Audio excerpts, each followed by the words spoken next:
अस्सलाम वालेकुम। जी वालेकुम सलाम। क्या नाम है आपका? वसीम हाशमी जी। वसीम भाई, 2022 कैसा रहा आपका? 2022 जी इंतहाई पाकिस्तान की तारीख का मैक्सिमम तारीख तरीन दिन है। अगर गवर्नमेंट यही इमरान खान साहब वाली चलती तो आज हमें ये ना देखना पड़ता। ये लोग कहते हैं कि जी इमरान खान ने ये कर दिया वो कर दिया, वो भाई कर दिया तो उसको पूरे 5 साल गुजारने देते ना। अगर आप PDM की 13 जमातें इकट्ठे होकर आ गई हैं तो इस मुल्क को किसी सीधी समत लेके जाते। आज हर बंदा रो रहा है। 150 रुपये लीटर पेट्रोल पे, अब मैं छोटी सी मिसाल देने लगा हूँ, ये वावेला किया करते थे, आज 225-215 रुपये लीटर आज की डेट में हम खरीद रहे हैं, पेट्रोल डलवा रहे हैं। तो अब इनकी गैरत नहीं जागती और उन सहाफ़ियों की गैरत नहीं जागती जो सुबह दोपहर शाम इमरान खान किया करते थे।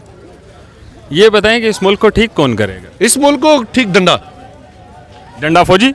जारी सी बात है जी, उनको यही सही कर सकते हैं। फौजियों से आपका दिल नहीं भरा अभी तक? नहीं, देखें, एक बंदा अगर गलत हो तो हम पूरे ख़ानदान को गलत नहीं कह सकते।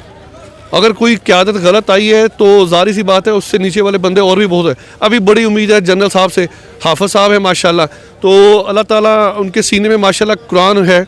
और एक पहले आपसे बुज़ुर्गों ने बात की, मैं भी यही कहूँगा कि सब कुछ यहीं पे रह जाना है और दुआ ये करनी चाहिए कि हमें कफन भी नसीब हो, हमें कब्र भी नसीब हो और जनाजे में 4 बंदे हमारे कंधा देने वाले हो, हमारी हड्डियाँ ना जाएँ, पूरा जिस्म जाए। अल्लाह के हजूर हमने सामने हाज़िर होना है और कम से कम हम ये बयान कर सकें कि हमने जो ज़िंदगी दुनिया में गुजारी है वो तेरे बंदों की भलाई के लिए गुजारी है।